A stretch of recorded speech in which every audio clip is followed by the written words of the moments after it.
Hello everyone, my name is Josh and welcome to the Prem Roundup. What I want this channel to be is a place for anyone who's interested in getting into soccer or football or is already a fan of soccer or football to get a recap of every week's Premier League action. In today's video, I want to go through every single team and give a small preview of their seasons, what I feel their expectations should be, and sort of their goals for the season. As always, please leave a like on this video. And give us a comment below whether you agree or disagree with what I have to say. I want people to be able to have a free and open discussion in the comments about what's going on in the Premier League. And with that, let's get started with our first set of teams, the newly promoted teams from the Championship. So the first team I want to talk about is Southampton. And obviously with the new teams coming up, I think all three of their goals are very similar. It's to avoid relegation. You know, the transition between the Championship and the Premier League is shown to be a very difficult one. Last season we had all three teams that came up went back down. So obviously the goal is to try and stay up and then to try and build off of that. And so in this first season, obviously, I think for Southampton, I think a big thing for them is Adam Armstrong coming back and continuing his championship scoring form that he had in the Prem. Last time when they were up in the Premier League, he only had 2 goals and 1 assist in about 1,300 minutes. It was about 14 starts, 30 total appearances, so a lot of those coming off the bench, so not a whole lot of minutes to make an impact. And he spent a lot of that time at left wing. When they were in the Championship, he split it about 50-50 between playing at center forward and playing on the right wing. And his production was incredible. 24 goals, 13 assists in 49 games in the Championship is a really good scoring record. And you hope that he can bring more of that to the Premier League. It definitely shouldn't be hard for him to beat what he was doing the last time Southampton was up in the Premier League in 22-23. So hopefully he can sort of produce a bit more like his Championship scoring form. It seemed like he was better playing as a center forward than a right wing. It was pretty similar production, but more goal contributions in the center of the park as the main man, as a striker. So a big thing for a lot of these teams coming up is Premier League experience. Premier League proven players is sort of what they want. And Southampton does not have a whole lot of that. They have a lot of young players. A lot of them spent a lot of time in the Championship, but not a whole lot of Premier League experience. You really just have a couple players here and there. Kyle Walker-Peters is a very key one. He's got a lot of experience in the Prem. Can they hold on to him throughout the rest of the transfer window? A big note is that this video is being recorded on August 13th, so there's a chance still within the window after the season has started that things may change with all of these teams, but I wanted to get this video out before the season started. So Southampton's defense in the Championship last year kept 12 clean sheets. They had Taylor Harwood-Bellis and Kyle Walker-Peters were 2 big keys to that, and you're hoping that they can bring that up to the Premier League and get some sort of success. Now, the issue sort of with that is the style that they play. They invite a lot of pressure on, so I'll be curious to see if their defense can hold up. I know it wasn't the greatest when they were in the Prem last time, but we'll see if they can keep it up this time. They've lost Che Adams, who had 15 goals, and he had a lot of Premier League experience. I know he only had 25 goals on about 124 Premier League appearances, but that's still 124 Premier League appearances that aren't on the team this time around, and that could be a big miss for them. Hopefully, Adam Armstrong can bring that goal-scoring form, but the outlook for their season's not looking great. Especially with just the way there's a lot of unprovenness within the squad. Like I said, a lot of Championship players. Can they bring it to the Prem? That's the big thing. I think the important thing for the teams that are relegation candidates is being able to get off to a quick start and winning the games with their relegation rivals. And I think that is very evident for Southampton. Within their first 10 games, they have a tough trip to Newcastle to start the season. No one really likes going up there. But then they've got Forest and they travel to Brentford. Then there's United in between that, but then they have Ipswich and they have Bournemouth. I think those are very big games for them. If they can, within these first 5-6 games, claw out a win, park the bus, get a win, do something just to get 3 points on the board, and then get a draw or two. You know, looking at those first 6 games with Newcastle being in there, Forest being in there, Brentford, Ipswich, Bournemouth, they should be able to hopefully get. You got to come out of that with 6 or 7 points at least just to get a good start to the season, because it doesn't get any easier after that. They go to Arsenal after Bournemouth. They have Leicester City, who, again, will be one of their relegation rivals. and then they're at Man City, and they have Everton at home for their first 10 games. So it's a up and down start for them, and I think it's very important for them to get off on the right foot and to pick up some points early, because those tough games against the big clubs are coming.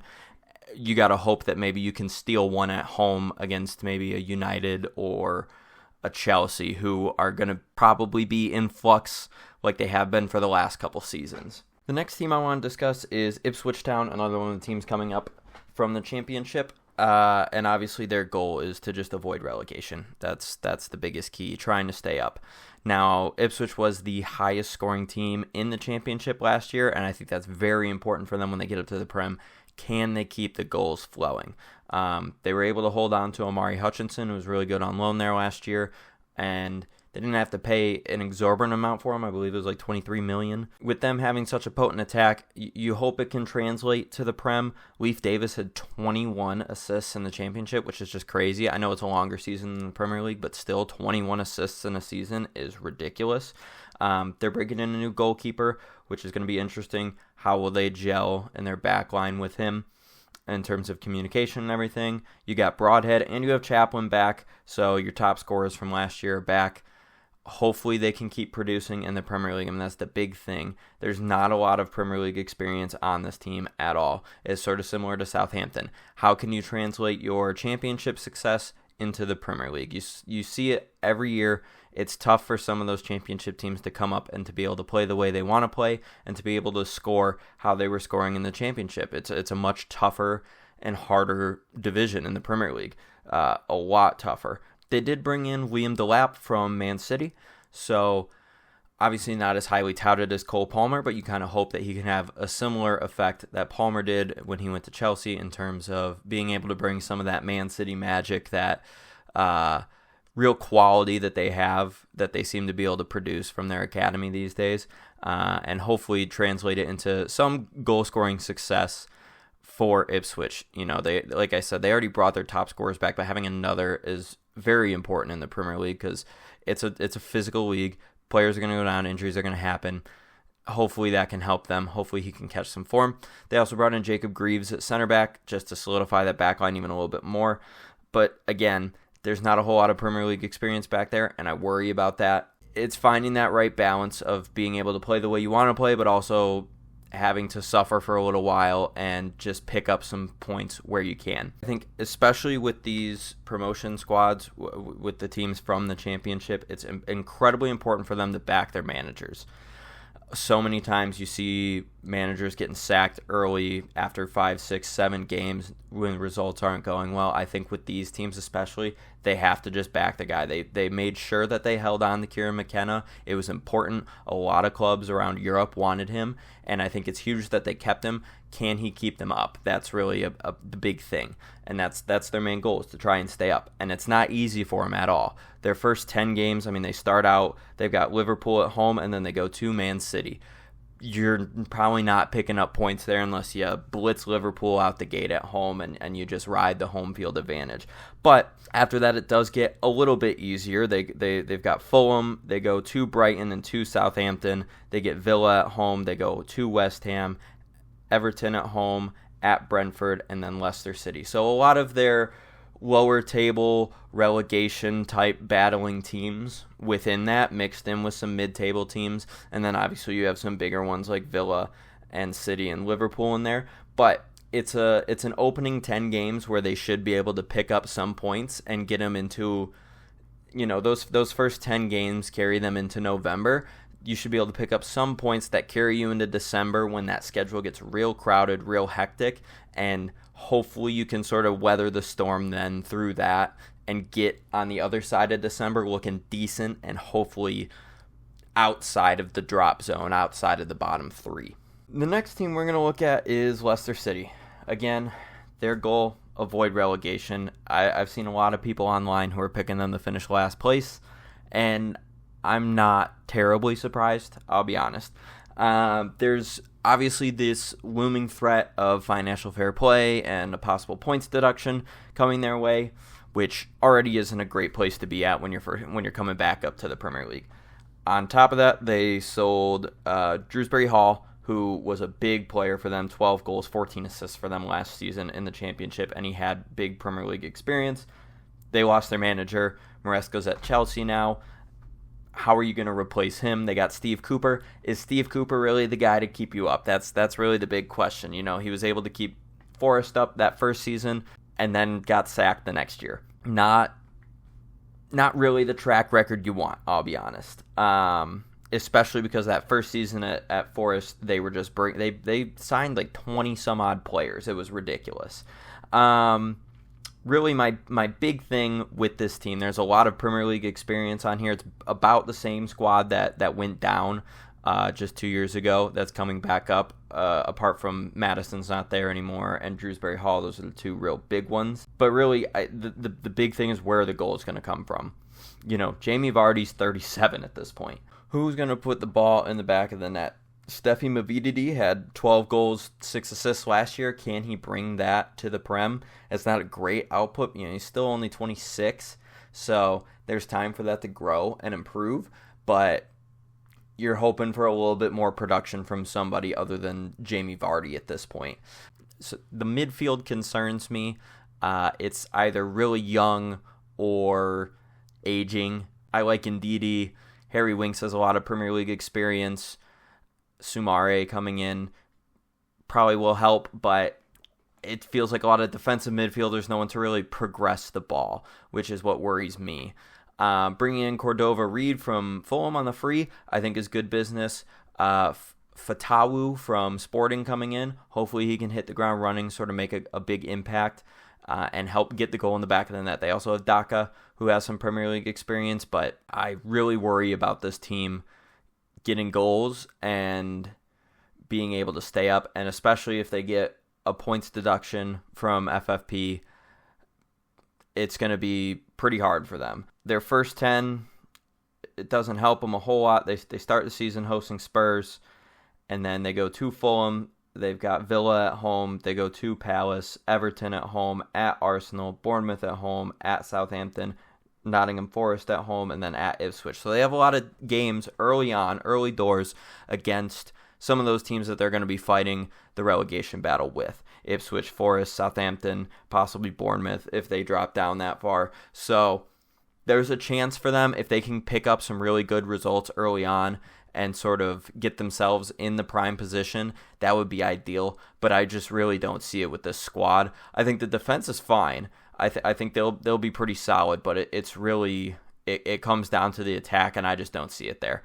I don't think it's going to be a very good season for them. Obviously, their goal is to try and avoid the relegation, but with the FFP and the points deduction possibly coming, as well as just that attack being what it is, it's not a great outlook for Leicester, I'll be honest. The next team we're looking at is Nottingham Forest. We're up to the teams who stayed in the Premier League from last year, so we're going to go in reverse order of the standings from last year. Nottingham Forest finished 17th last year. They did have a points deduction on top of that. And I think this is a squad that I really like. I think they have a good chance of staying up. I've set their goal as avoiding relegation because I think that's their ceiling to me is mid-table in the 12 to 13 range, but their floor could very easily be getting relegated. So I really think their goal is to avoid relegation. They have to figure out goalie. Matt Turner's not it. I don't know what it is about that man. As soon as he puts on a United States jersey and he becomes really good, but at club level he just cannot seem to replicate that. They brought in Carlos Miguel, Brazilian goalkeeper, £4 million. Hopefully he maybe can stake a claim in there and solidify that spot. I really love their defense. I think Murillo is a great center back, young center back as well. I think Milenkovic is a great pickup from Fiorentina, as well as having Willy Bully back there. I know Willy Bully is aging. He's 33 now, but Premier League experience is huge, and they should take it where they can get it. And I think Willy Bully is a decent, even if he's not starting, if someone goes down, Murillo or Milenkovic, you have someone who can fill in and do a job, and you know that. As far as the midfield too, Sangare, great defensive midfielder, and same with Danilo. I think their midfield's really good. Bringing in Elliot Anderson from Newcastle is a big pickup, and then obviously you've got Morgan Gibbs-White. Morgan Gibbs-White is that huge focal point. He helps transition them from defense to attack. 5 goals, 10 assists last season. Wonderful season for him. Can he replicate that? Can he get a little bit more goal scoring into his game? I think that would be huge for them. Chris Wood up front, he had 14 goals in 31 games last year. That's the kind of striker that a team like this needs. And then you're getting Awoniyi back as well. Hopefully he stays healthy, because when he was playing, he's physically dominant striker. I remember the last 2 times that Arsenal has played Forest, Awoniyi has just killed them with his physicality, and I think Arsenal is a very physical team to begin with, so that's definitely saying something. He had 6 goals last year, and he only played about 1,000 minutes, so pretty productive. If you can get him for a full season, that would be incredible. You hope that a jump from Elanga and Hudson-Odoi can come. They're both still incredibly young. It's like we've been hearing about them for 5, 6, 7 years at this point. They're both only 22, 23 years old. As far as my concerns with the team, it really is the goalkeeper is a big one to me, and it's the manager. Can Nuno do it? I don't love Nuno as a manager anymore at this point. You know, he had a couple good runs with Wolves, and then he went to Tottenham, and it seemed like he forgot how to be a manager. And he came in, he steered them to survival, but it wasn't great. They had 17 games under Steve Cooper last year. They had 14 points. They had 21 games under Nuno last year, and they had 22 points. So it wasn't much of a difference between Steve Cooper and Nuno. It was enough.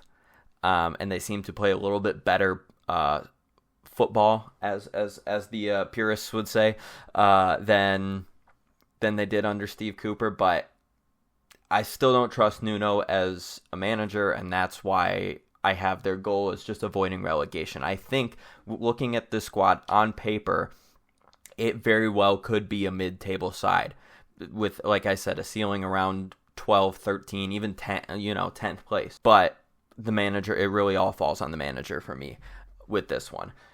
Their start to the season, I mean, they can get off to a flyer if they really wanted to.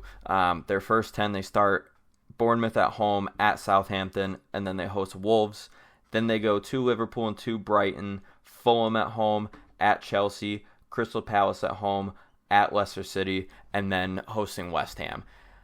That's a very favorable first 10 games for them. I think that's a huge stretch. I think they need to maximize as many points out of that as they can. If they can come out of that with 15 to 20 points, I think that would be huge for them, especially because down the stretch you're going to get into a real rough point where you're going to run into your Cities, your Arsenals, your possibly Chelseas, your Uniteds, teams that are most likely going to take points from you.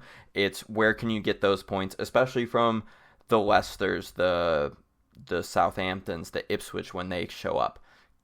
And then is another huge key, and I think it's a key for any of these teams that are either coming up or fighting this relegation battle, is your home form. You gotta try and make your home stadium some sort of a fortress. Always try to at least get a point out of every game that you have at home, right? Even against the big sides, we see it every year. Luton gave so many big teams trouble at home last year. They just couldn't quite get it done. I think that's huge for these teams that are near the bottom, that are either fighting the relegation or trying to push themselves up to mid-table. It's the home form. I think that's huge. Next up on our list is Brentford. Brentford is a real interesting team this year. A lot of differing opinions on Brentford this year. Real down year last year compared to their first 2 seasons in the Premier League. And I think they're due for a bounce back. I really do. A lot of people are not high on Brentford. I'm not high on them per se, but I think they're going to do better than a lot of people are saying. And my goal for them is to push for mid-table. I really think they can. They're getting Ivan Toney, hopefully. The transfer window's still open, but they should be getting Ivan Toney for a whole season, which is huge. 4 goals, 2 assists in 17 games last year, but obviously, he had the suspension for the first half of the season, so it took him a while to get up into form. Really, my big concern with Brentford is their back line is just aging. You've got Ben Mee, you have Zanka, you have Ethan Pinnock, all over 30. Ben Mee and Zanka are at 34. Now, you do have Nathan Collins, 23, super young, looks good. That's really my biggest concern. You got Aaron Hickey, and you've got Rico Henry as your fullbacks, and I think they're really good when they can stay healthy, when they can stay fit. That's really important. Are you going to get Josh Da Silva back? And when are you going to get him back, and is he going to be able to get back to how he was? Wissa and Mbeumo had great seasons last year in terms of goal scoring, and I think they hopefully they can keep that up. You had 12 goals from Wissa and 9 from Mbeumo, both of them with 15 goal contributions, so they're getting some assists in there as well. Can they keep that up? They brought in Fabio Carvalho from Liverpool, 21 years old, still a lot of room to grow there. You hope he can sort of come in and help them progress the ball forward a little bit. And then as far as just, you got Ivan Toney up front. You brought in Igor Thiago and unfortunately got hurt, so you're not really going to get him until probably the second half of the season. When he comes back, can he get up? Can he get running? He had 29 goals in 55 games for Bruges last year. I think what's really key for Brentford is getting back to being really good at home. They had 37 points in their home games in 22-23, and that dropped all the way down to 22 in last season, and that's just a stark comparison to where it was. That's 15 points that they lost. So hopefully if they can recapture their home form, make it back to more of a fortress where they can pick up some results against some bigger teams. But I really think that this team can make a jump back. They've got Thomas Frank as their manager, who I think is a fantastic manager. He squeezes every ounce out of his players and really, really maximizes their ability and what they can do. And they've got their first 10 games. They start off Palace at home, then they go to Liverpool, Southampton at home, at City, at Spurs. Then you've got West Ham and Wolves at home, at Manchester United, Ipswich at home, and then at Fulham. So it's a mixed bag in their first 10. They've got a couple real big teams in there with United, City, Spurs, and Liverpool, but then they also have some relegation battling teams like Ipswich, like Southampton, where they should be able to pick up some bigger points and really be able to try and push for that mid-table like I think they can. I really don't think they'll be in the relegation fight. I know a lot of people think they will be. I don't personally think they will. Next team we're going to look at is Everton. Everton, the goal I set for them is to push for mid-table because I think this is a squad that definitely can do it, and I think Sean Dyche as a manager, though his style isn't the prettiest, I think he can also do that. It's very Brexit ball, very grassroots, very long ball, 4-4-2, put a tackle in type manager, type playing. Last year, without the points deduction that they had, they would have finished 12th, so they were pretty solid last year. My big concern is Dominic Calvert-Lewin. Hopefully he can get firing again. He only had 7 goals last season. His last healthy season before last year, he had 16 goals. Obviously under much different management, but I still think that ability's there. I think he can do it. Losing Onana is huge in the midfield. Really big physical player. Wonderful holding player. So I think that's going to be a big loss for them. And I think the fact that Ashley Young's still on the squad and still has the potential to get minutes is a bit concerning. But as long as they can hold on to Jared Branthwaite, I think they will be fine. Obviously, there were rumors early in the window about him heading to Manchester United. Those don't seem to be happening now. So can they hold on to him? That's really the key for me and for their defense, because I think you've got him, you've got Michael Keane, you have Tarkowski, with Pickford back there as well, should be perfectly fine as a defense. I feel like if there's one important player going forward for them, other than Dominic Calvert-Lewin, it's got to be Dwight McNeil. He seemed to have gone on he had a little hot streak during last season, I remember. And he ended the season 3 goals, 6 assists. I think it would be good to see him sort of take a step forward with a little bit more production, as well as Jack Harrison. I know they had him on loan from Leeds, and they'll have him again. 3 goals, 3 assists last year. he was a bit more productive when he was at Leeds, so I feel like within the squad where there's a little bit more quality, he should be able to produce a little bit more. Maybe looking at sort of 5 goals, 7 assists, sort of 12 to 15 goal contributions this year, I think would be huge. They're bringing in a Jesper Lindstrom on loan from Napoli. That should be huge in helping them progress the ball forward, transitioning from defense to attack. They also brought in Iliman Ndiaye from Marseille.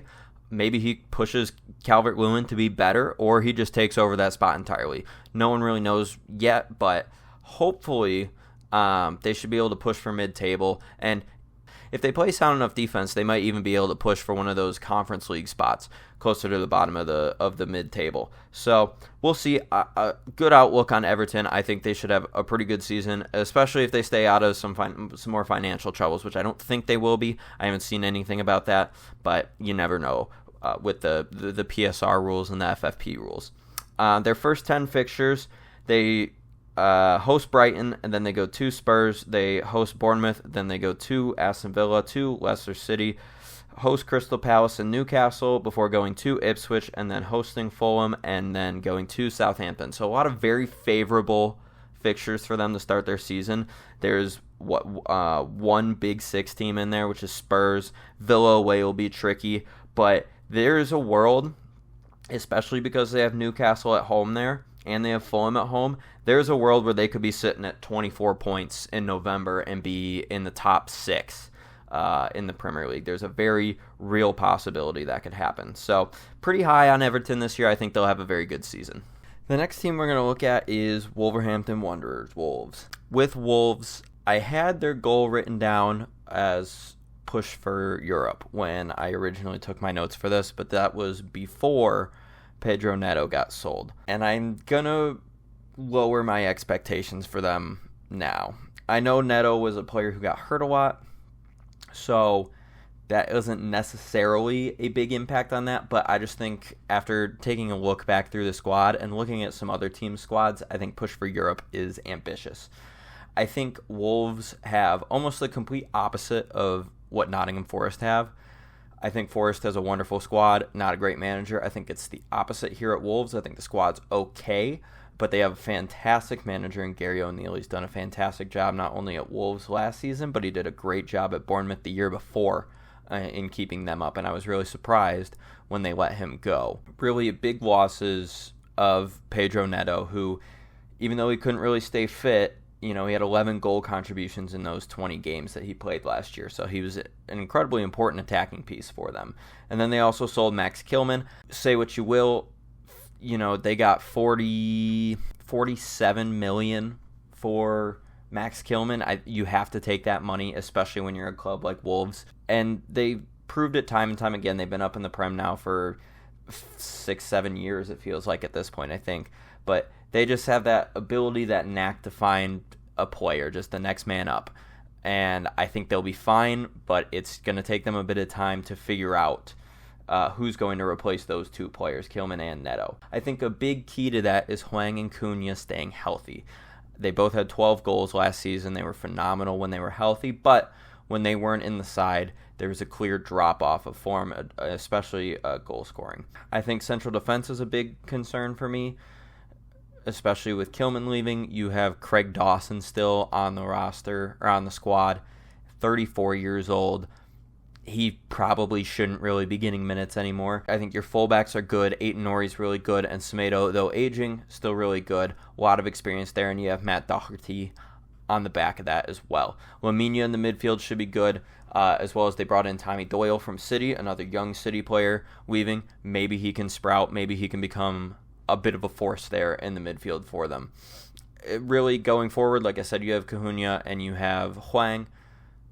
Podence hopefully should be back this year. Can they get the most out of that front three, especially with Neto leaving? I think Gary O'Neill will be able to figure it out, but they've got just a brutal start to the season. I mean, it is rough. They start the season at the Emirates, at Arsenal, then they play Chelsea at home, they go to Nottingham Forest, then they host Newcastle, they go to Aston Villa, they host Liverpool, they go to Brentford, then they host Man City, they go to Brighton, and then they host Crystal Palace. And that's that's a tough stretch to start a season, because really a big chunk of the season is momentum, it's confidence, and having fixtures like that can really break your confidence. Or if you can steal a win or two or nick a point off of one of those bigger teams, that can really boost your confidence and drive you into that second half of the season.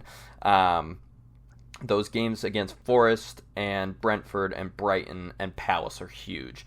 Those are the teams that they should be competing around with and are competing around with in the Prem.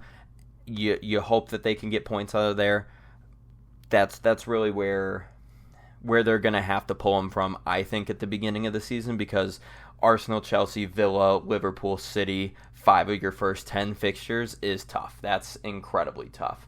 Not to mention going to Brentford and to Brighton, which are not fun places to play. So I think early on it's going to be tough for Wolves, but you got to stay behind Gary O'Neill. He's been fantastic the entire time he's been in the Premier League.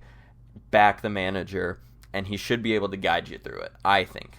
The next team we're looking at is Fulham. Now, Fulham is an interesting one because I think the manager is incredible. I think Marco Silva is a fantastic manager. I honestly am surprised at this point that he hasn't been plucked for a bigger job, either somewhere else in Europe or even somewhere else in the Prem. Honestly, kind of surprised Chelsea haven't gotten him at this point. But they've got a real interesting squad. I think one of my biggest concerns with them, which they may be fixing, according to rumors, is who's going to be their other center back. Calvin Bassey seems like a surefire. He's starting first name on the team sheet. But then who's partnering him kind of seems to be up in the air. You know, it could be Diop. It could be, and I'm not positive how to say this, Quensa from Villarreal that they picked up this window. But, you know, he was only a £6 million defender. We'll see. I know there's rumors that they're going after Diego Carlos from Villa, who I think would be a great pickup. I know they lost Tim Ream, who was aging and realistically probably shouldn't have been starting for them anyways. So we'll see if the Diego Carlos stuff actually happens. But I think if they can pick him up, that basically solidifies their back line. I think Anthony Robinson's a really good left back. I thought he was one of the best left backs in the league last year. And Castagna on the other side is fantastic as well. So that's all set. Really, the biggest concern with this team is filling that Polina-shaped hole in their midfield. Obviously, Polina went to Bayern Munich this summer, $50 million, and they're already spending that $50 million as well because they picked up Emile Smith-Rowe from Arsenal for about $32 million. I just worry about them in the center of the park plugging that hole because he did so much. He led the team in tackles every year and just was a very important player for them. So to see how they replace that will be interesting. They have a lot of very good attacking options going forward. Andres Pereira, like I said, Emile Smith-Rowe, if he can stay fit, and he's already got 2 goals in 2 games in preseason this year. Iwobi's a decent Premier League player. Traore out on the right. Cam Muniz, keep his goal scoring form up. He had a great season last year, 9 goals, 1 assist. Can he elevate to that next level and really be the main man for them? Raul Jimenez is on his way out. He's aging. So it's really going to fall on those sort of players to carry this attack. Hopefully they can do it. I think just looking at the squad, it's a little light in the midfield, but having Marco Silva as your manager, I think is going to help fill those holes. I think tactically they'll be great. And their goal that I have listed for them was to stay mid-table. I think that'll happen. They finished 13th last year. I think they'll finish probably right around that. They could even maybe creep into that top 10, or they could drop a little lower and be a little close to relegation. It really depends how not having Polina is going to affect them. I think that's really the big key with Fulham. As for Fulham's first 10 games of the season, they have a pretty favorable stretch for them to really get started and get some points early. They start the season at Old Trafford against Manchester United, but then they have Leicester City at home. They go to Ipswich. They host West Ham and Newcastle, and then they go to Nottingham Forest before trips to Man City and then hosting Villa and a trip to Everton and then hosting Brentford. So I think there's some very favorable games for Fulham there where they can definitely sneak out some points. I honestly wouldn't be surprised if on the opening day of the season they went into Old Trafford and picked up at least a point, maybe even won that game, especially because they did it last year. And United the last couple of years, especially on the first game of the season, has seemed to just disappoint. And who knows what United's really going to be. So there's always a chance when Ten Hag's at the wheel, as some would say. The next team we're going to be looking at is Bournemouth. Bournemouth finished 12th last year, and I took my notes on this one before some big moves happened, and I had their goal listed as push for Europe because I really think that they could have. Now, after selling Dominic Solanke, I'm not positive if that's going to happen. I think losing Dominic Solanke is huge for this team. He had 19 goals last year in the Premier League, big season for him, and now he's off to Tottenham Hotspur. And really, I think the big question is, it's happened so late in the window, can they replace him in any way, shape, or form? They got $65 million for him. There's rumors that they're in for Eddie Nketiah, but is he really pushing the needle? I'm not so sure. They still have Enes Ünal, who was on loan there last year, and it could be a big season for him. They also have Sinisterra, who they brought back in from Leeds. He impressed pretty well near the end of the season last year. Can he play well as well? Antoine Semenyo, again, another attacking option. 8 goals last year. Really good season. As well as Justin Kluivert, who had 7 goals last year. Can they build on those good seasons and sort of carry this attack now that Solanke is gone? If Tyler Adams can get fit and can stay healthy, I think that'll be a brilliant... It'll feel like a new signing, basically, having him back. I mean, he should be able to hold down the center of the park, really anchor that midfield for them. I think their defense will be fine. They brought in Araujo from Barcelona for about $10 million to play right back. They also have Max Aarons out there. They also have Adam Smith. It should be a pretty, Bournemouth, to me, feels a lot like Brighton, where they always just kind of find a player. They always have just next man up mentality. No name's going to come in from some random place and perform pretty well. And I think that's a testament to their manager, as well as just their scouting within the club. As far as their first 10 games, I think it's very important for them to get off to a quick start because of some of the opponents they have. They start off the season at Nottingham Forest. They've got Newcastle at home, and then they go to Everton before they see the likes of Chelsea at home, and then they go to Liverpool. But then it sort of drops back down again. They have Southampton, and they have a trip to Leicester City, followed by hosting Arsenal, going to Aston Villa, and then hosting Man City. So they sort of have this very up and down start. A lot of teams around their level or below their level a little bit who might be battling for relegation that they should be able to beat. And then a lot of big teams. Can they nick a point or two from a couple of those big teams at home and really get a good start to the season and good start to post Dominic Solanke life? Because that's going to be the real key for them. Can they replace him? Can they get the goals flowing? The next team we're looking at is Brighton. And Brighton's a real interesting one to me. I think what I put down for their goal for the year was for them to fight for mid-table. And I think that can go multiple ways for them. They got to replace Roberto De Zerbi, and Pascal Gross leaving is a huge miss for them. I think he was their highest chance creator, and he really he always brought goals, he always brought assists, and really pushed the team forward. So replacing that is going to be really key, and then obviously losing the manager, losing De Zerbi. I'm curious to see how Fabian Hürzeler does in the Premier League. 31 years old, super young manager, super exciting. A lot of clubs wanted him, so I'll be curious to see how his style sort of emulates from the second tier of the Bundesliga up into the Premier League. It's Brighton, though. They always seem to know what they're doing. Their structure seems so good. They always just next man up, always have someone coming from some random country who's going to be really good.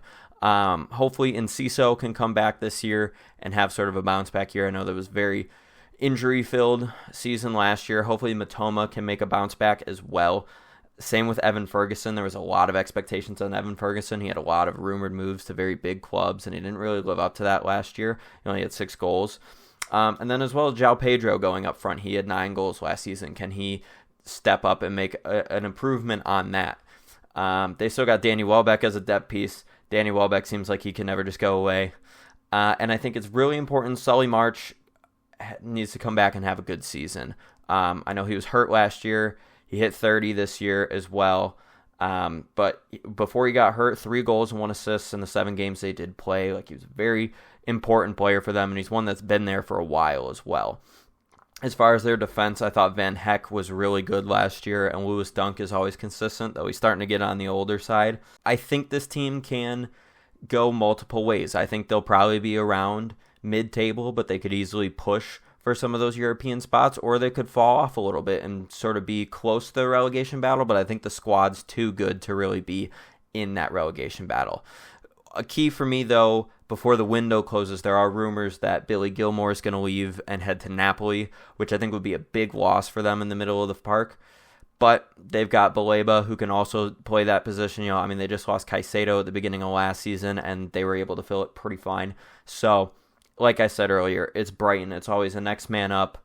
Someone's going to step up. Their scouting's incredible. Their structure at the club is incredible, and I wouldn't be surprised to see them push for a European spot. And I also wouldn't be surprised to see them take a small step back this year, probably before they take a huge jump next year, as long as they can keep some of their pieces. As far as their first 10 games go, they travel to Everton, then they host Manchester United, they go to Arsenal, they host Ipswich and Nottingham Forest, they go to Chelsea, they host Spurs, they go to Newcastle, they host Wolves, and then they go to Liverpool. So some very tough fixtures in there with the likes of Arsenal, Chelsea, Spurs, Liverpool, and Manchester United. I don't want to disrespect them either. So they got 5 of the big 6 there.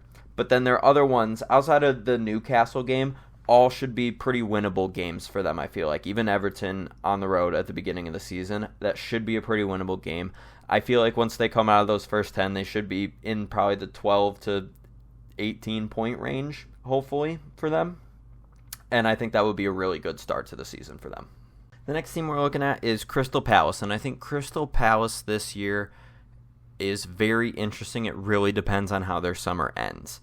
Obviously, towards the end of last season, they went on an absolute flyer and were just winning games left and right. Oliver Glasner came in, and they just started winning. And I'm hoping that they can continue that. I've always enjoyed Crystal Palace as a team. I think they're really cool. Love their colors, love their badge, love their fans.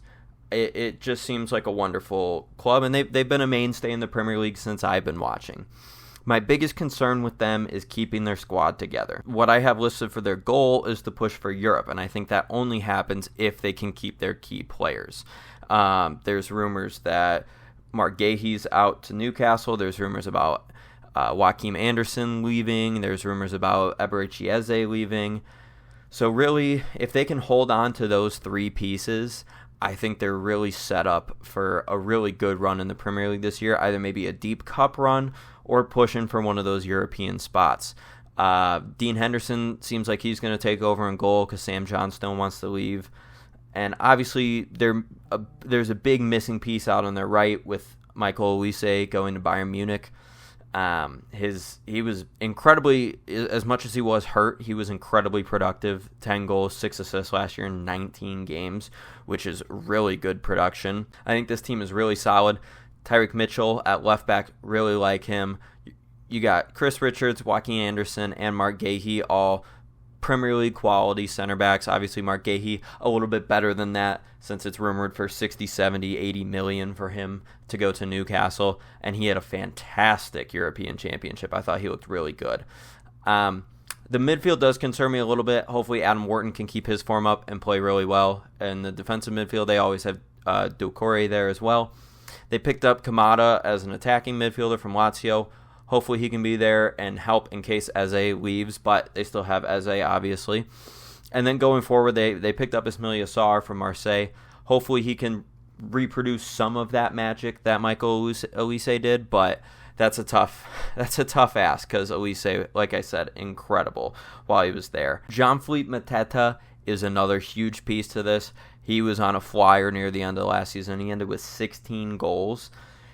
If he can keep that up, there's no reason why they can't push for Europe, why they can't get a Conference League spot or make a deep cup run, one of those two. Their first 10 fixtures, they've got Brentford away, they host West Ham, they go to Chelsea, they've got Leicester City at home, Manchester United at home, they go to Everton, host Liverpool, at Nottingham Forest, host Spurs, and then at Wolves. There's some very winnable games for them in there, obviously. Your Brentfords, West Ham, Leicester, teams like that they should be beating. And then the big teams that they get at home, they get Liverpool and they get Spurs at home and United. Those are teams that easily could drop points away from home, and especially if that Palace side is firing and they keep all their key players. That's really big to me. Hopefully that happens because I'd love to see where the squad can go if they keep it together. The next team up is West Ham. West Ham, I think, are going to have a big season. I think they're in for a big season, barring one major thing, and that is the manager. I think the big key for them is if Lopetegui, that's how the internet told me I pronounce it, if he is actually a good manager or not. You know, he was with Spain, he was with Real Madrid, then he was at Wolves. When he was at Wolves, it wasn't great. 9 wins, 4 draws, 10 losses in 23 games. We'll see it with this squad if he's good or not. I think they have a really good squad. There's still that also big Lucas Paqueta thing hanging over him. Is he going to play? Is he not? With the whole betting scandal. But they have really good players. I think Jared Bowen's fantastic. Took a big step last year with 16 goals and 6 assists. I think Mohamed Kudus is also an incredible player. I really wanted him at Arsenal. 8 goals, 6 assists for him last year. Can he take another step forward? I think a big thing for me is how quickly can the new signings adjust to the Premier League. They got a lot of inexperienced Premier League players mixed with some experienced Premier League players. You know, they brought in Nicholas Füllkrug from Dortmund, who last year had 15 goals and 10 assists in about 42 games. So I'm assuming they're going to have him lead the line instead of Antonio, but you never know. It's West Ham. They also brought in Somerville from Leeds. I think that's a really good pickup. I think another really big key for them is Alvarez staying healthy. I think he's a really good holding midfielder. I think he was a really good Declan Rice replacement last year. Can he stay at that level? Can he stay fit? Because I know he got hurt over the summer with Mexico. They also brought in Aaron Wan-Bissaka, another very good depth piece. I think he'll be really good at right back, especially with Kufal getting a little bit older. And then, they bought Max Kilman. That's a lot of money, but he's Premier League proven. They got Jean-Claire Todibo. Can't forget that. He was linked with the likes of Juventus and some bigger clubs across Europe. So I think that's a really big pickup for them at center back as well. Can they adjust quickly? Can they gel quickly? As far as their first 10 games, they host Villa, then they go to Crystal Palace, they host Man City, they go to Fulham, they host Chelsea, they go to Brentford, they host Ipswich, they go to Spurs, they host Man United, and then they go to Nottingham Forest. So five home, 5 away. I think their home form they need to try and make that place a fortress if they really want to try and get back into European football.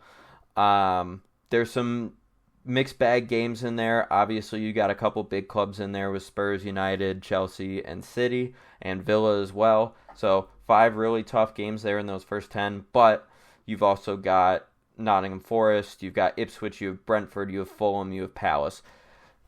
I could see their season getting off to a pretty rough start, almost the opposite of last year where they started out flying and then they sort of came down around December and then really didn't pick it up. Like, their form wasn't great near the end of the year. It could sort of be the opposite here. Will they back the manager? Will they let him stay for a while? Is a big thing. If they get off to a slow start, are the fans going to come after him? Are they going to just let him go? I think it can be a big season for West Ham. I think they've got a really good squad. I think they can push for either the Conference League or the Europa League spots. But at the same time, if things don't gel well, if the manager doesn't come in and get some results, they could be closer to the bottom of the table than the middle of the table. It's very likely. I don't think that's going to happen. I think it's a very drastic, everything has to go wrong for that to happen. I really think they will be floating around mid-table, should be fighting for a European spot. It really depends how quickly they can get off, if they can get some points early on in the season. Next up is what arguably some say is the biggest club in the world, Manchester United. And this is a real interesting one to me. Their goal is to push for Champions League. Realistically, with a club like Manchester United, you should be talking about the title, but the squad's just not there for them to be able to do that. Really key to me is how long does Ten Hag actually get? With all of the rumors, them possibly letting him go over the summer, early in the summer, I should say, before he signed his extension. How long is his leash going to be? If they get a run of some bad results, are they going to back him, or what's going to happen, The big thing with them is injuries. They've been riddled with injuries so much, especially last season, and they already have started this season with new signing Lenny Yoro, who is looking really exciting, already hurt and out for the first big part of the season. Rasmus Højlund's already hurt and is going to miss a big chunk of the season. So how are they going to be able to handle all of that and get that under control? It seems like they're the only team that's really dealing with massive injury bug constantly. I think for them to really make a push for the Champions League, Rashford's got to get back to his best. He had a fantastic season 2 years ago, especially post-World Cup. He just went on a flyer and was scoring every single game. Last year, not a very good season. Is Sancho going to stay or is he going to go? They brought in Mazraoui and they let Wan-Bissaka go, and then they brought in Matthias de Ligt. Are those good enough players for United to get back to the top? De Ligt was playing behind Eric Dyer at Bayern Munich. Mazraoui, I thought he was very good, especially I only watched him for the most part when they played Arsenal in the Champions League, but he impressed the hell out of me when we were playing them, for sure. So, Kobbie Mainoo, a huge, important player in the middle of the park. Can he have a similar season? Can he grow as a player, especially in this environment where everything's constantly changing around him and there's no stability, it seems like. Bruno Fernandes signing new contract is huge. He's their talisman. He's their captain, as much as a lot of people don't like him, and I don't really like him because of how much he just sits there and complains. He is a good player. You can't doubt that. I think another big thing, you got to start getting production out of Antony. You paid $80 million for him. He's done nothing so far. You need something. Casemiro, they need to sell him to Saudi. Get some money up because that man lost it. He was horrible last year. Can Lisandro Martinez bounce back from an injury-riddled season last year where he hardly really played? And Mason Mount, he was also injured most of last year. Can he come in, make an impact in some way, shape, or form? I think Garnacho's a great piece. They have a lot of really good young talent. They brought in Josh Zirkzee sort of to be a backup or to challenge with Rasmus Højlund for that striker spot. Seems like he's just going to get it now because Højlund's hurt. Can they get some consistency, not only in their lineup, but in their results? I think especially near the end of last year, and maybe it was because of how just injured the defense was, they were conceding so many shots, and they were losing games they shouldn't be losing, and it just feels like United is in this constant cycle. Manager comes in, some results pop up, but then there's a dip, then it drops off completely. Can they keep it up? Can they get some consistency? They need something. They need someone to stay in and to just right the ship and get it all right and in their image. And hopefully they can sort of go back to where they were when the Premier League first started, where they were for a very long time, which was constantly competing for titles, winning the Premier League, competing in the Champions League, doing all that. Do they have the squad to do it? I don't think so right now. They got a lot of young pieces that can get them there with the right leadership, with the right development. Their first 10 games, they start the season at home with Fulham, then they go to Brighton, and then they host Liverpool. They go to Southampton, to Crystal Palace, they host Spurs, they go to Aston Villa, they host Brentford, they go to West Ham, and then they host Chelsea. So a lot of big games there to start the year, especially Liverpool, third game of the season. Fulham at home. They lost to them last year at home, and their opening day results in the past couple years have not been great either. A couple tricky road games there with Crystal Palace and Villa and possibly even West Ham. So they need to get off to a good start. They looked pretty good in the Community Shield against Man City, and they always seem to play Man City pretty well either near the end of the season or at the beginning of the season. But sometimes you hit City, it really depends when you're hitting Man City, when you're playing them, how they're playing, because that's just a machine. They've gotten a trophy each year under Ten Hag. I don't think that'll happen this year unless they make an FA Cup run or a Europa League run, but they should be able to push for top four if they can stay healthy and get a consistent lineup out there that gets used to playing with each other. I can totally see them getting at that third or fourth spot in the league and getting into the Champions League. Next team up is Newcastle United, and my goal for them is to push for the Champions League spots again. I think that's something that's attainable for them. last year they were very up and down. And just like United, they had a lot of injuries last year. Nick Pope missed a big chunk of the year. They had a lot of defenders out, a lot of midfielders. They lost Tonali like 3 or 4 games into the season for his betting suspension. He should be back. How does he come back? They really need to solidify their defense. And there's rumors that they're going to get Mark Gahey, but it's going to cost them about 60-70 million pounds. Is that worth it? I would say so if that's going to be the core centerpiece of your defense. Fabian Schär's getting up there. He's 32 years old. Botman's pretty young still. He's at 24. So if you had Botman and Gahey as your starting center backs, that's a really good center back pairing. Trippier seems like he's on his way out. Lascelles is going to be coming back from that injury. How quickly can he come back is really key, I think, because they'll need some defensive depth. Obviously, not having Europe this year, I think, will be big for them. They can really focus on the league, really focus on getting results there. They really need to make their home games like a fortress again. And I've said this about a lot of teams, but especially Newcastle, that 22-23 season where they did finish in the top 4 and they did qualify for the Champions League. Their home form was electric. They blitzed teams right out the gate and would get up 2-3-0 within 15-20 minutes and really just coast for the rest of the game there and be able to do that because they were so solid defensively. Hopefully they can get back to that because I think that's a real key for them getting back into the top 4. I think that's something that they can easily do. They've got Eddie Howe. Love Eddie Howe as a manager. Will he go to England? There's rumors that he'll be the next England manager. I don't think so. I don't think he'll leave for the England job, but you never know. He is English and probably would love to have a crack at that job, especially with that squad. Love their attack going forward. Alexander Isak is incredible. 21 goals, 2 assists last year in 30 games played. He is a phenomenal striker. Their midfield's really good too with Bruno G, Joe Linton, Tonali coming back as well as having Longstaff. I mean, that's a real solid midfield. You got Joe Willock as a depth piece. Anthony Gordon had a really good season last year, 11 goals, 10 assists in 35 games. Can he do it again? That was sort of his first big season in the Premier League in terms of statistics. Hopefully he can keep that going. They got Harvey Barnes as well. Hopefully he has a really good bounce back season. But yeah, Newcastle are always one of those tricky teams, especially if you're going up to Newcastle to play.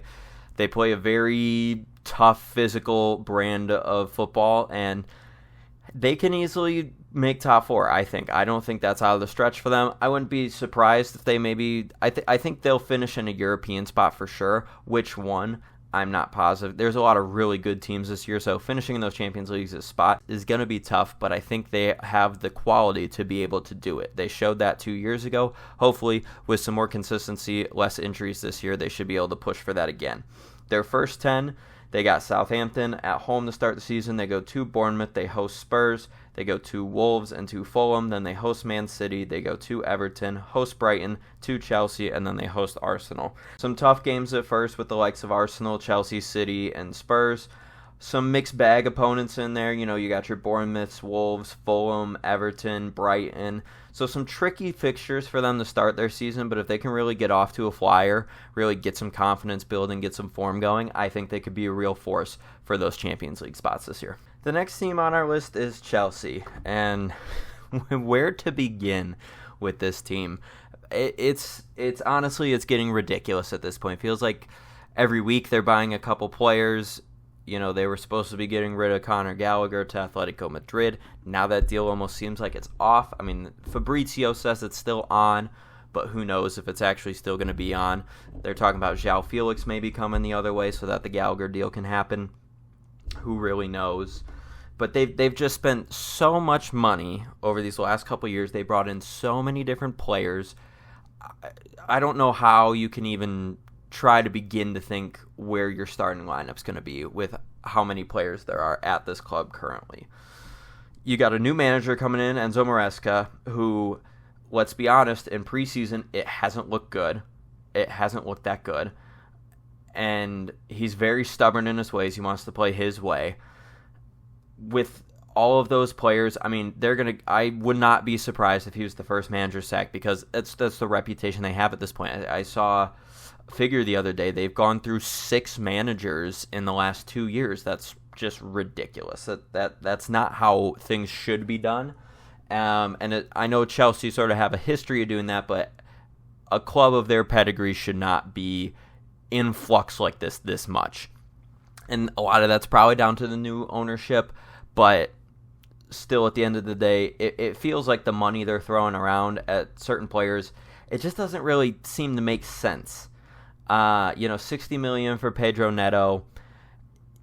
Is he even going to be able to fit to play? I mean, luckily you have such a massive squad that you can rotate him, so he probably won't get hurt. But $60 million for him. You brought in Kieran Drewsby-Hall, who was a big player for Leicester last year under Maresca in the championship, and he is Premier League proven. There's just so much going on. I mean, who's going to play striker? Is it going to be Nico Jackson? Is it going to be Christopher Nkunku? Cole Palmer, can he do what he did last season? Can he replicate that under Maresca? And I'm sure Maresca worked with him, obviously, at City because he was an assistant under Pep. Can he get the best out of him? It feels like a mess. It looks like a mess from the outside. Can Reece James stay fit? Can Ben Chilwell stay fit? Can Cucurella play like he did for Spain? There's so many question marks with this team, and I see a lot of people picking them to finish in the top 4, and I just have a hard time seeing it. That's what they should be aiming for. They should be aiming for Champions League with a lot of the quality they have in this team, but there's so much inconsistency. The manager, it's not going well yet. Obviously, it's preseason. You can't make everything on preseason, but it feels like a mess at Chelsea. It's good for the Premier League when Chelsea's good, and right now it doesn't look good. They should be trying to push for the Champions League, but I think there's so much just indecisiveness and so much lack of cohesion at the club. I just feel like it's going to be impossible for them to do that. And it doesn't get any easier when you look at their games. I mean, they start the season hosting Man City. They go to Wolves. They host Crystal Palace, to Bournemouth, to West Ham, host Brighton, host Forest, at Liverpool, host Newcastle, at Manchester United. So they have a little break there in between City and the rest of those big teams, Liverpool, Newcastle, Manchester United. But they're not any easy games by any means. Going to Bournemouth's not easy. Going to Wolves is not easy. Going to West Ham's not easy. And then even Brighton at home and Crystal Palace at home, those will still be tough games. If they don't hit the ground running and pick up some results there, Maresca's probably gone. They're probably pulling in another manager. He'll probably be gone a third of the way through the season. Like, it feels like a mess there, and I don't have a great outlook for them this year. Now, on this channel, I always want to try to be as unbiased and neutral perspective as I possibly can. It is tough for me to do that with certain teams, and this next one, Tottenham Hotspur, is tough for me to do because I am an Arsenal fan. But I try to be, like I said, as neutral and objective as I possibly can be, and I think Tottenham are going to have a really good season this year. I set their goal to push for the Champions League. I really think they can finish in that top 4. They were pretty close to it last year, but just couldn't. They just had such a bad dip in form around November, December, and partially in April as well, that it all just kind of fell apart. I think Ange is a good manager. I think he plays a good style. However, he sometimes is a little rooted in his ways, and I think he learned a lot from that first season that's not always the way he's going to be able to win games, and sometimes he will have to make some changes. I think Van de Ven and Romero at the back, along with Dragusin, a wonderful little center back trio there that they have. Ben Davies should not ever see the field for this team again, but there's a chance that he might, which is a bit of a shame. I think something that's really key for them, they need to fix their set piece defending because it was abysmal last year. Vicario's not great at commanding his box. He's an incredible shot stopper, but it seems like he really struggles at commanding his box, especially on set pieces. My other concerns with the team, Maddison, love James Maddison as a player. When he was up for a free, I wanted him in Arsenal. I thought he would have fit in really well, would have been a really good depth piece. He came here instead. And he started off on a flyer last year. He was fantastic at the beginning of the season, and then he got hurt. And then he just never really was able to pick that form back up. And I think that's sort of the thing with James Maddison. He's a good player when he's fit, when he can get a consistent run of games and sort of get his form going. And he showed that at the beginning of the season. I think him not going to the Euros is going to be big for him. I think that's going to be a big motivation for him. Get his body right, get ready for the season, and just start on fire. I think them picking up Dominic Solanke was a really big pickup. I think they needed a focal point striker up there. It lets Son go back out to the left where he's more comfortable, and just gives them one of those Fox in the box type strikers who just always nicks a goal here or there. I mean, he had 19 for Bournemouth last year. I'd imagine being in Ange's system with a lot more quality around him, he should easily be able to hit those numbers, if not more. It's a really good team. 2 years in a row, they've sort of been title contenders near the end of September, and by November, that charge is dead. Can they keep it up? The Premier League is tough, especially with the standard that City set, and Arsenal's learned that the last 2 years trying to battle them. It's tough, and you have to be damn near perfect. And I feel with Tottenham, there's that meme, it's the history of the Tottenham. They always just have that slip up, that stupid moment, those stupid couple games that cost them either a trophy or getting into the Champions, something like that. And that's really a big worry with me for them. I think they have a fantastic squad. I think they'll win a lot of big games this year. They'll be a very tough out. I just don't think they have the quality enough yet to push for a title. I think they'll be in and about it for a while. I really do. If they can keep their form up, I would not be surprised if come March, come April, they're still sitting pretty close to the top 2, top 3. But I just don't know. They haven't been in that situation. It's not a squad that has that experience that's pushing for a title. And we saw that with Arsenal 2 years ago. They had that big lead, and then come down the stretch, they just burnt out. I have a similar feeling with this Tottenham squad. And not to say that that's a bad thing. I think that sets you up fantastic for the future, especially if they can get back into the Champions League. I think that would be huge for them. Their first 10 games, they go to Leicester to start the season. They host Everton, to Newcastle. Then they get Arsenal at home, Brentford at home. They go to Manchester United, to Brighton. They host West Ham. They go to Crystal Palace. And then they have Aston Villa at home.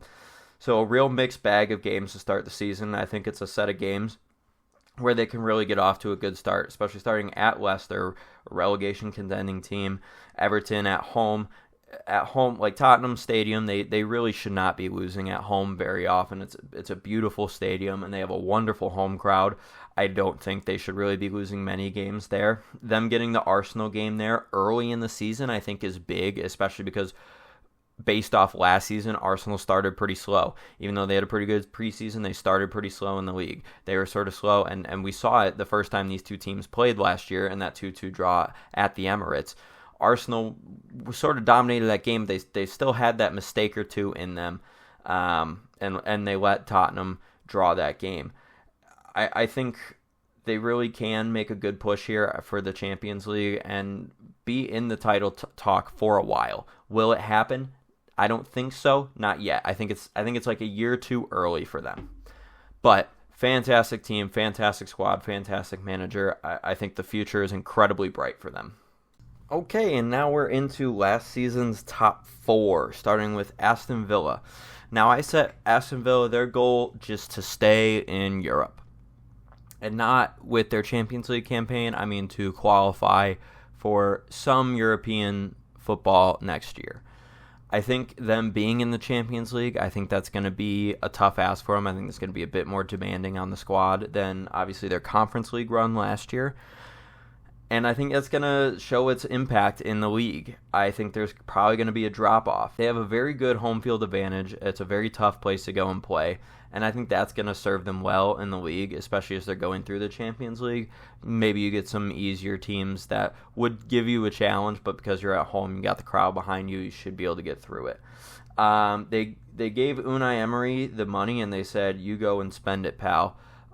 They spent quite a bit. They brought in Ian Maatson as a left back, $40 million. They brought in Onana, almost $60 million on him. A couple other wingers and attacking pieces, sort of depth pieces, in $16 million range. I think finding that balance for them competing on two fronts in the Champions League, which is just a different animal, especially this year with a different format, as well as pushing in the Premier League to try and get back into the top 4. I think it's going to be tough for them. I think losing Douglas Luiz is going to have a bigger impact than most people think. I think a lot of people think, oh yeah, they sold Douglas Luiz, but they brought in Onana, and they're just not the same profile of player. Douglas Luiz was their penalty taker. He would push the ball forward a lot. Sort of more of a number 8, whereas Onana's typically a pure 6. Set him in front of your center backs and don't let anybody through. We'll see how this team does. I think there's a chance that they could fight for the title. Say they go out of the Champions League pretty early. Say they don't make it out of the quote-unquote league stage or group stage of the Champions League. I could see them easily getting back into the top 4 then.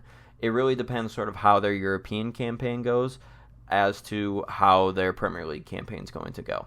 It's a good squad. I think Emery's a good manager. And they've got a good team. They have good midfield. They have good defense. They have good attackers. Ollie Watkins was fantastic last year. Can they compete on 2 fronts, especially with that second front being the Champions League versus it being the Conference League last year?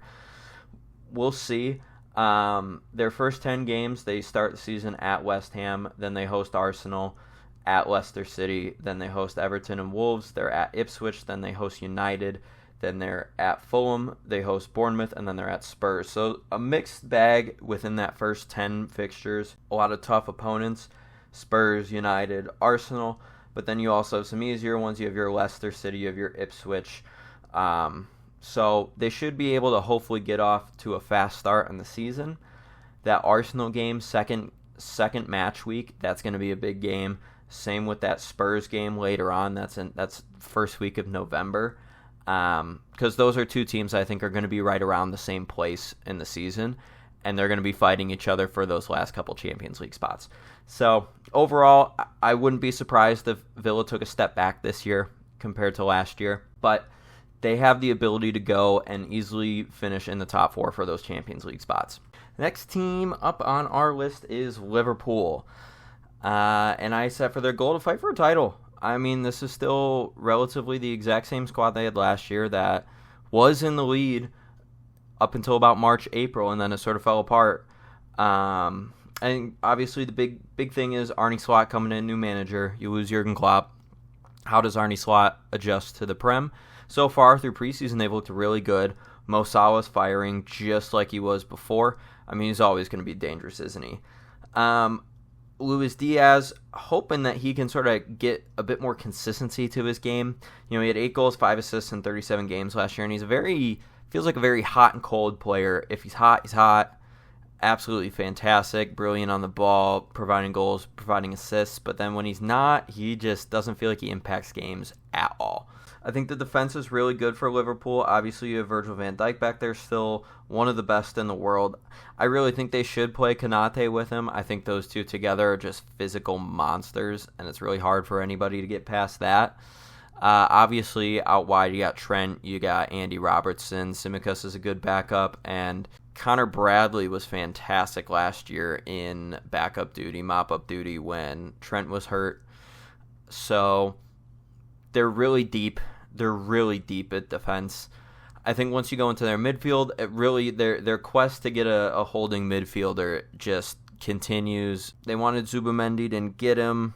They've got Endo there still, but Endo's 31. I think Szoboszlai and McAllister in the midfield, really good. I'm sure Curtis Jones and Harvey Elliott are probably going to feature a bit more this year. Gravenberch is going to be really good. I think he needs a bit more consistency in his game. Same with Szoboszlai. I think Szoboszlai started out last season fantastic and then just kind of faded, disappeared closer to the end of the year and in the middle.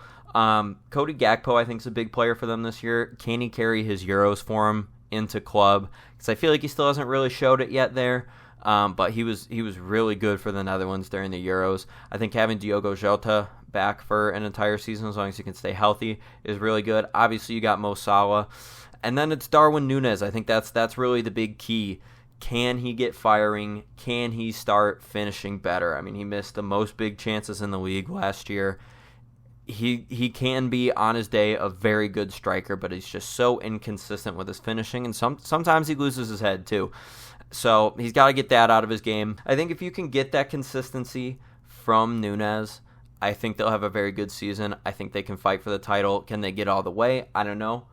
We'll see sort of how their season evolves, injuries and whatnot, how that affects them, how Arne Slot's style translates to the Premier League, and how they can pick up results.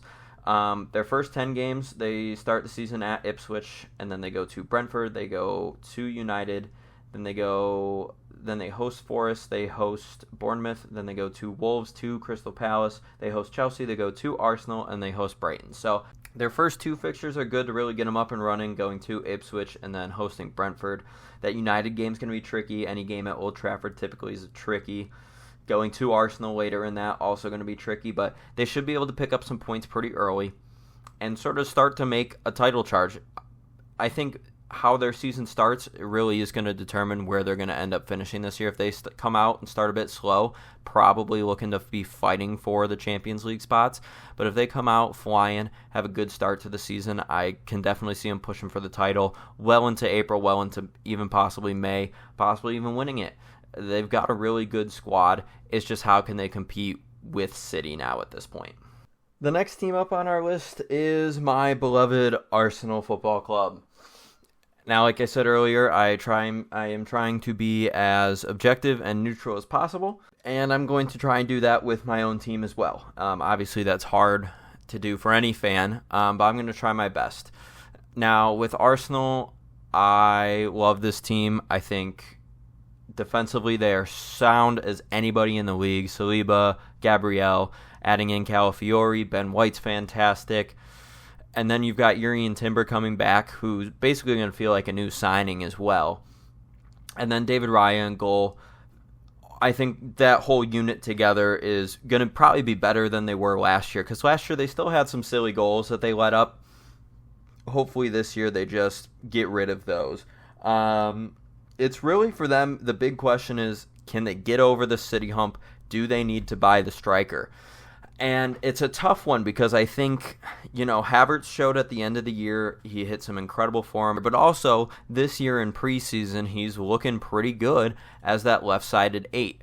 And that's another key position. Obviously there's the rumors that Mikel Merino is going to come in, probably take that spot.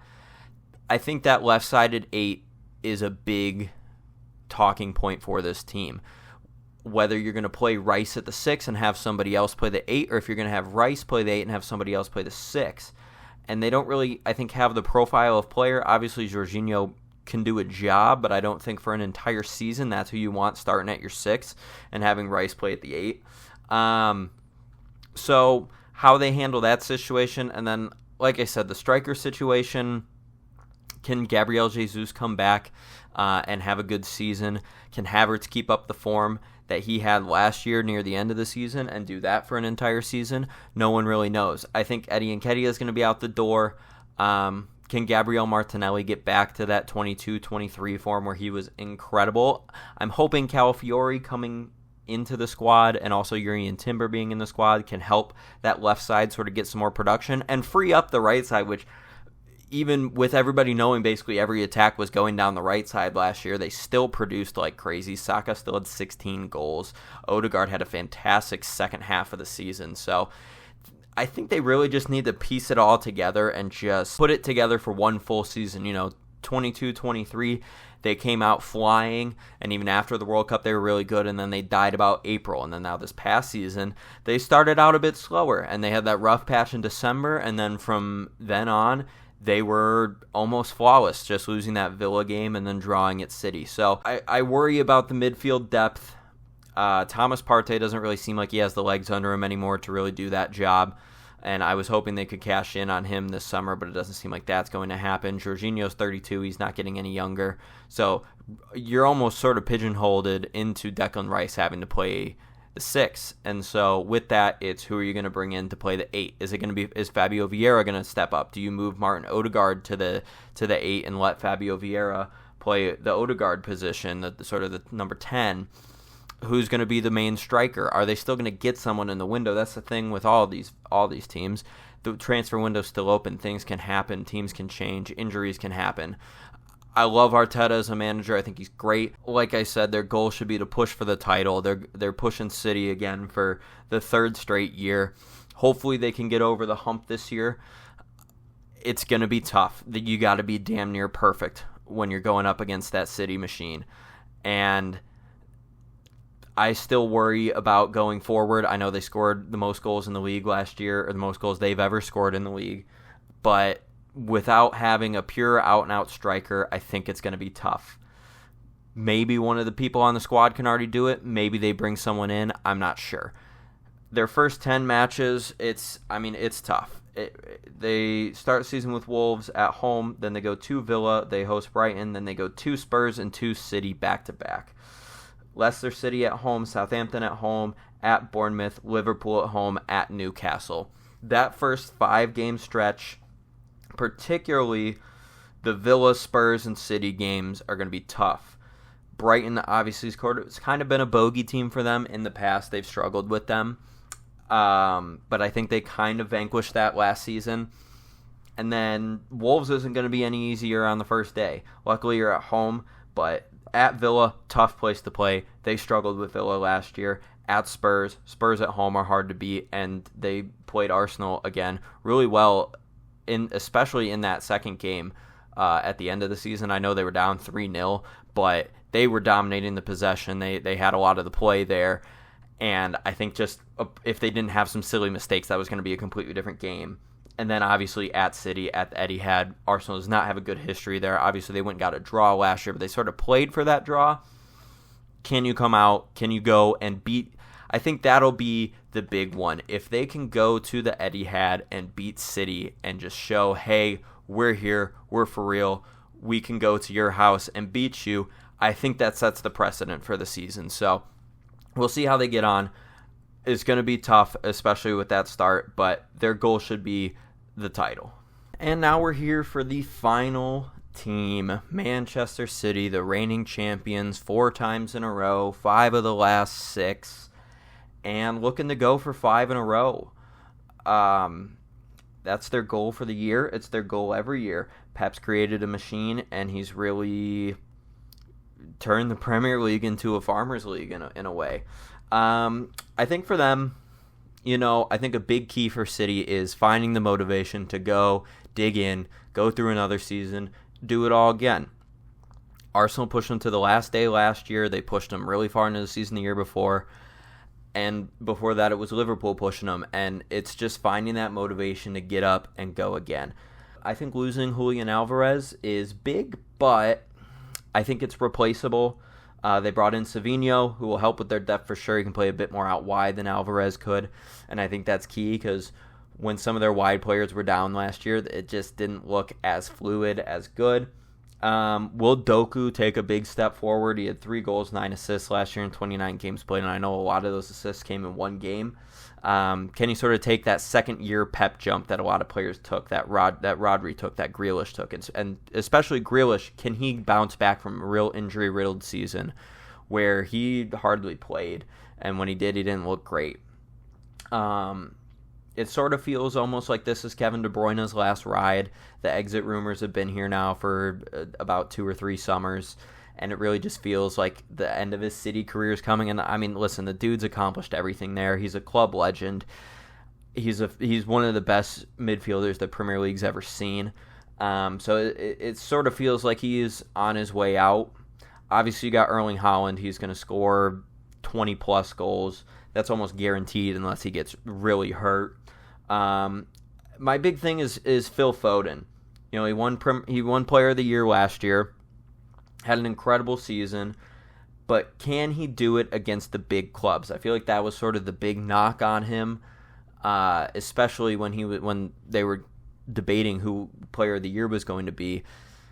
His record against the Big Six was not very good, and I want to see him in those big games step up and be the man, say, hey, this is my team, I'm going to get us here. Other small thoughts on City, obviously, I mean, the squad's basically the same. You have Rodri, one of the best midfielders in the world, best holding midfielder in the world for sure. You got De Bruyne. Can he stay fit for the whole season? Can he keep up the levels that he was doing when he came back from his injury last year? Haaland's obviously incredible. You got Grealish, you have Doku, you have Bernardo Silva, you still have Foden. It's so absolutely loaded, and that's not even talking about the defense with John Stones and Ruben Dias. And you've got Kyle Walker, who is aging, and I'm curious to see if Rico Lewis is going to come in and maybe try and fight for that spot. and then Akanji and Ake and Ortega and Ederson. Like, they're just so deep. They're such a deep team. It realistically and on paper, it always shows they are the favorite for the league. There's a reason why they're the favorite for the league. There's a reason they've won it 5 of the last 6 and 4 straight years. Their first 10 games, they start at Chelsea. Then they get Ipswich. They go to West Ham. They get Brentford and Arsenal at home, at Newcastle, Fulham at home, at Wolves, Southampton at home, and then at Bournemouth. Obviously, the big game there is that Arsenal game at home, 5th game of the year. That's between the 2 title favorites. The odds are right there. They're pretty close in betting odds for the title.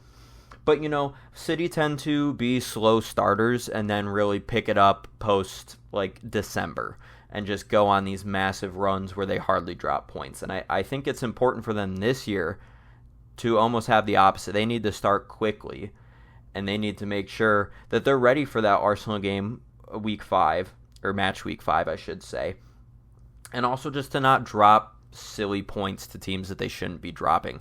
It seems, especially last year, there was a lot of games. They had that run, I think it was 3 or 4 games where they didn't get a point, or they didn't win near, I think it was the end of November, beginning of December. I feel like this year they can't have a run like that. I think with Arsenal having 2 years being in a title fight now, they have that experience. They know what they need to do. They can't have a slip up like that, and they basically have to be perfect, which is the standard that they've set over the last 5-6 years. So real curious to see how their season goes, but again, they're the title favorites, and they should be. And with that, we've gone through all 20 teams and sort of a small little preview of their seasons for this upcoming season, 24-25. Super excited for the Premier League to get started again. I'm recording all of this on Tuesday and Wednesday, August 13th and 14th. So obviously some things are going to change, but the season's right around the corner. I'm going to have a season prediction video out with the full table, all 20 teams, probably tomorrow or Friday before the season starts. But really excited for the season, and I just want to thank you guys if you made it to this point for watching the video. Leave a like, subscribe down below, leave a comment, let me know what you think about the season, what you think about what I had to say, and with that, I'll see you guys in the next one. Thank you.